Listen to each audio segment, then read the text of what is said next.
Buenos días. Desde la Parroquia de la Virgen de la Anunciación les damos la bienvenida a la Biblia Católica en 365 días. Hoy es el día 192 y como es costumbre tendremos 3 lecturas. Para iniciar, trazamos sobre nosotros la señal de salvación. En el nombre del Padre, del Hijo y del Espíritu Santo. Amén. Pidiendo especialmente al Espíritu Santo su auxilio para proclamar su palabra dignamente. Señor, abre mis labios y mi boca proclamará tu alabanza. Es por tu amor, Señor, y por el inmaculado corazón de María. Lectura del segundo libro de Crónicas, capítulos 16, 17 y 18. El año 36 del reinado de Asa, Baasa, rey de Israel, atacó Judá y comenzó a fortificar Ramá para cortar la comunicación a Asa, rey de Judá. Asa tomó toda la plata y el oro que había en los tesoros del templo del Señor y del palacio real y lo envió a Ben-Hadad, rey de Asiria, que residía en Damasco, con este mensaje: hagamos un pacto como lo hicieron tu padre y el mío. Te envío presentes de plata y oro. Rompe tu pacto con Baasa, rey de Israel, para que se vaya de mi territorio. Ben-Hadad aceptó la propuesta y envió su ejército contra las ciudades de Israel. Arrasó Ión, Dan, Abel, Maín y se apoderó de todas las ciudades almacén de Neftalí. Cuando Baasa se enteró, suspendió la fortificación de Ramá e interrumpió las obras. Entonces el rey Asa tomó consigo a todos los habitantes de Judá y con las piedras y las maderas utilizadas por Baasa para fortalecer Ramá, fortificó Gibeá de Benjamín y Mizpá. Entonces fue a verlo el profeta Hananí y le dijo: por haber confiado en el rey de Siria y no en el Señor tu Dios, el ejército del rey de Siria escapará de tus manos. Los cusitas y los libios eran un ejército enorme y con gran número de carros de combate y de caballos. Y con todo, el Señor los entregó en tu poder, porque confiaste en Él. El Señor ve lo que ocurre en toda la tierra para sostener a los que le son fieles. Esta vez te has portado como un insensato. Por eso, a partir de ahora, tendrás guerra. Asa, indignado, encarceló al vidente, porque sus palabras lo habían exasperado. La misma conducta siguió con otros del pueblo. La historia de Asa, del principio al fin, está escrita en los libros de los reyes de Judá y de Israel. El año 39 de su reinado enfermó gravemente de los pies y tampoco en su enfermedad confió en el Señor, sino en los médicos. Murió el año 41 de su reinado. Fue sepultado en la ciudad de David, en un sepulcro que se había hecho para sí. Lo pusieron en un lecho lleno de aromas y ungüentos finos, preparados según el arte de perfumería, y se quemaron en su honor gran cantidad de perfumes. Le sucedió su hijo Josafat, que reafirmó su poder contra Israel. Puso guarniciones en todas las ciudades fortificadas de Judá y colocó destacamentos en todo Judá, así como en las ciudades de Efraín, conquistadas por su padre Asa. El Señor estuvo con Josafat porque él imitó la conducta de su padre en la primera parte de su vida. No dio culto a los Baales, sino que buscó al Dios de sus antepasados y vivió según sus preceptos, sin imitar para nada a Israel. El Señor consolidó el reino en sus manos. Todo Judá le pagaba impuesto y sus riquezas fueron muchas y grande su fama. Se dio por entero al Señor e hizo desaparecer de Judá los santuarios de los altosanos y las imágenes sagradas. El año 3 de su reinado llevó a cabo una campaña de instrucción por las ciudades de Judá, por medio de sus funcionarios Benjail, Abdías, Zacarías, Nataniel y Miqueas, y de los levitas Semayas, Netanías, Zebadías, Asael, Semiramot, Jonatán, Adonías, Tobías, Tobadonías, y de los sacerdotes Elisamá y Jorán. Con el libro de la ley del Señor en sus manos, recorrían las ciudades de Judá enseñando al pueblo. El pánico del Señor se apoderó de todos los reinos vecinos a Judá y no hicieron la guerra a Josafat. Los filisteos trajeron a Josafat presentes y le pagaron impuestos en plata, mientras que los árabes lo hicieron en ganado ovino, 7,700 carneros y otros tantos chivos.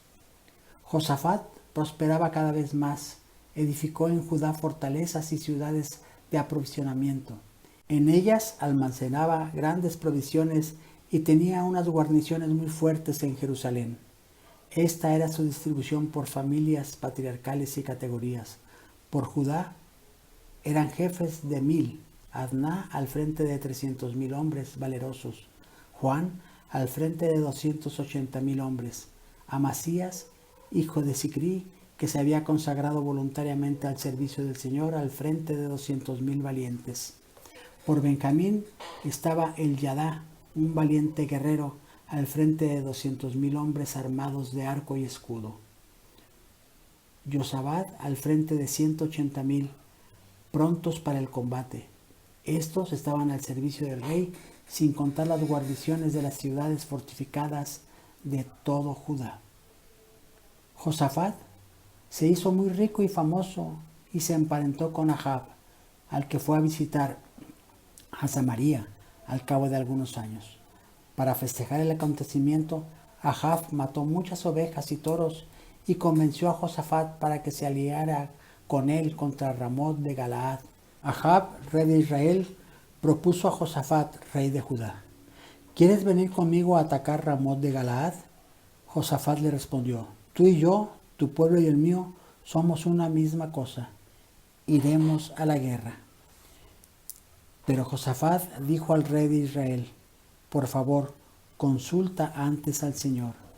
El rey de Israel reunió a los profetas, unos 400, y les preguntó: ¿debemos salir a combatir contra Ramot de Galaad o no? Le respondieron: sube, que Dios te la entregará. Pero Josafat objetó: ¿no hay aquí algún profeta del Señor para consultarlo? El rey de Israel respondió: sí, hay un hombre por medio del cual podemos consultar al Señor, pero yo lo detesto porque no me profetiza más que desgracias. Se trata de Miqueas, hijo de Jimla. Josafat dijo: no se exprese así el rey. El rey de Israel llamó a un funcionario y le ordenó: tráeme enseguida a Miqueas, hijo de Jimla. El rey de Israel y Josafat, rey de Judá, llevando la vestidura real, estaban sentados en 2 tronos en la explanada que hay a la entrada de la puerta de Samaria. Todos los profetas profetizaban en su presencia. Sedecías, hijo de Canaán, se hizo unos cuernos de hierro y dijo: así dice el Señor, con esto acornearás a Siria hasta exterminarla. Y todos los profetas profetizaban a coro: sube a Ramot de Galaad y triunfarás porque el Señor te la entregará.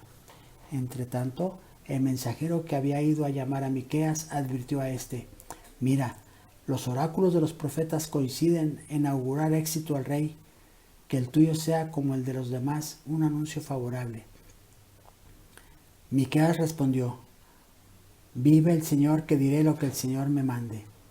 Se presentó al rey y éste le dijo: Miqueas, ¿debemos atacar Ramot de Galaad o no? Respondió Miqueas: suban y tendrán éxito. El Señor les entregará la ciudad. El rey dijo: ¿cuántas veces te voy a decir que solo me digas la verdad en nombre del Señor? Miqueas dijo: he visto a todo Israel disperso por las montañas como rebaño sin pastor. El Señor decía: no tienen amo, que regresen en paz a sus casas. El rey de Israel dijo a Josafat: ¿no te decía que ya no me profetiza más que desgracias? Miqueas continuó: escucha la palabra del Señor. He visto al Señor sentado sobre su trono, rodeado de la corte celestial. El Señor decía: ¿quién seducirá a Ahab para que ataque a Ramot de Galaad y perezca? Unos proponían una cosa y otros otra, pero se adelantó un espíritu y dijo: yo lo seduciré. El Señor le preguntó: ¿cómo lo harás? El espíritu contestó: iré y me convertiré en espíritu de mentira en boca de todos los profetas. Dijo el Señor: sí, tú lo seducirás. Ve y hazlo así. Ahora pues, ya sabes que el Señor ha puesto un espíritu de mentira en la boca de todos sus profetas, porque ha decretado su ruina. Sedecías, hijo de Cananá, se acercó, dio una bofetada a Miqueas y dijo: ¿acaso el espíritu del Señor me ha abandonado a mí para hablarte a ti? Contestó Miqueas: lo sabrás el día en que corras de habitación en habitación para esconderte. El rey de Israel ordenó: detengan a Miqueas, llévenlo a Amón, gobernador de la ciudad, y a Joás, hijo del rey, y díganles: esta es la orden del rey, metan a este hombre en la cárcel y ténganlo a pan y agua hasta que yo regrese sano y salvo. Miqueas le dijo: si regresas sano y salvo, es que el Señor no ha hablado por mi boca. El rey de Israel y Josafat, rey de Judá, fueron a atacar a Ramot de Galaad. El rey de Israel dijo a Josafat: no me voy a disfrazar para la batalla, tú sigue con tu atuendo real. El rey de Israel se disfrazó y entró en combate. El rey de Siria había dado a los jefes de sus carros de guerra esta orden: no ataquen a nadie, sea oficial o soldado raso, sino únicamente al rey de Israel. Cuando los jefes de los carros vieron a Josafat, dijeron: aquel es el rey de Israel, y lo cercaron para atacarlo. Josafat lanzó un grito y el Señor vino en su ayuda y los alejó de él. Vieron los jefes de los carros que no era el rey de Israel y dejaron de perseguirlo. Entonces un hombre disparó su arco al azar e hirió a Ahab, rey de Israel, por entre las junturas de la coraza. El rey ordenó al conductor de su carro de combate: da vuelta con el carro y sácame del campo porque estoy herido. Pero la batalla fue tan encarnizada que el rey de Israel tuvo que estar de pie en su carro frente a los sirios hasta el atardecer. A la puesta del sol murió. Proverbios capítulo 19, versículo 1 a 14. Más vale pobre de conducta íntegra que necio de lenguaje engañoso. Donde no hay ciencia, no vale el esfuerzo. El que corre demasiado se extravía. La necesidad del hombre tuerce su camino y le hace enfrentarse al Señor. La riqueza multiplica los amigos.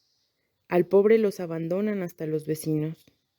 El testigo falso no quedará sin castigo. No escapará el que dice mentiras. Muchos adulan al hombre generoso. Si al pobre lo odian sus hermanos, con más razón lo abandonan sus vecinos. El que adquiere sensatez, a sí mismo se ama. El que actúa con prudencia, encuentra la dicha. El testigo falso no quedará sin castigo. Perecerá el que dice mentiras. No le va al necio una vida de lujo, y al menos al esclavo gobernar a príncipes. El hombre sensato refrena su ira. Su honor está en olvidar las ofensas. Rugido de león es la ira del rey. Rocío sobre hierba, su favor. Hijo necio es desgracia de su padre. Gotera continua son las peleas de mujer. Casa y fortuna son herencia de los padres. La mujer inteligente es un don del Señor. Carta a los Romanos capítulo 9. Digo la verdad en Cristo, no miento y mi conciencia me lo atestigua en el Espíritu Santo. Siento una gran tristeza y un dolor constante en mi corazón. Yo mismo desearía ser maldito, separado de Cristo en favor de mis hermanos, los de mi propia raza. Ellos son israelitas, a ellos pertenecen la adopción filial, la gloria, las alianzas, la legislación, el culto y las promesas.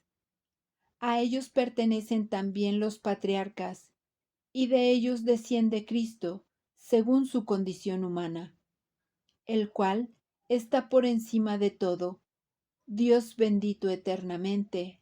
Amén.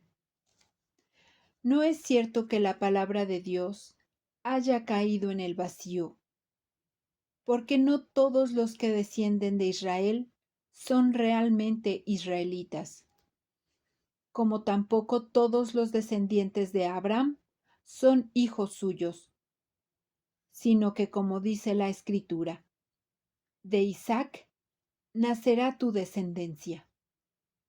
Esto quiere decir que los hijos de Dios no son los que han nacido de la carne, y que la verdadera descendencia son los hijos de la promesa, porque así dice la promesa. Para esta misma fecha volveré, y entonces Sara tendrá un hijo. Y esto no es todo.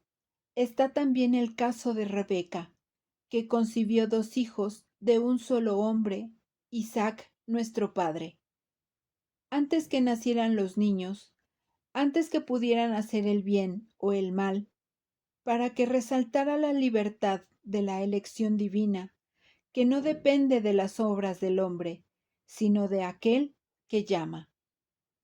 Dios le dijo a Rebeca, el mayor servirá al menor, según lo dice la Escritura.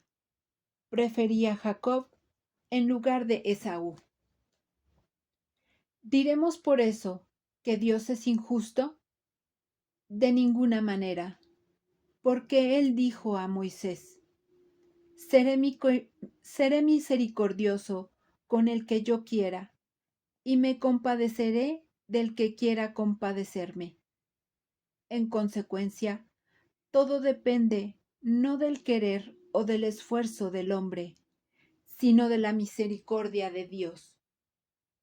Porque la Escritura dice al faraón, precisamente para eso te he exaltado, para que en ti se manifieste mi poder, para que mi nombre sea celebrado en toda la tierra. De manera que Dios tiene misericordia del que Él quiere y endurece al que Él quiere. Tú me podrás objetar. Entonces, ¿qué puede reprocharnos Dios? ¿Acaso alguien puede resistir a su voluntad? Pero tú, ¿quién eres para discutir con Dios? ¿Puede el objeto modelado decir al que lo modela, ¿por qué me haces así? ¿No es el alfarero, dueño de su arcilla, para hacer de un mismo material una vasija fina o una ordinaria? ¿Qué podemos reprochar a Dios si queriendo manifestar su ira y dar a conocer su poder, soportó con gran paciencia a quienes atrajeron su ira y merecieron la perdición?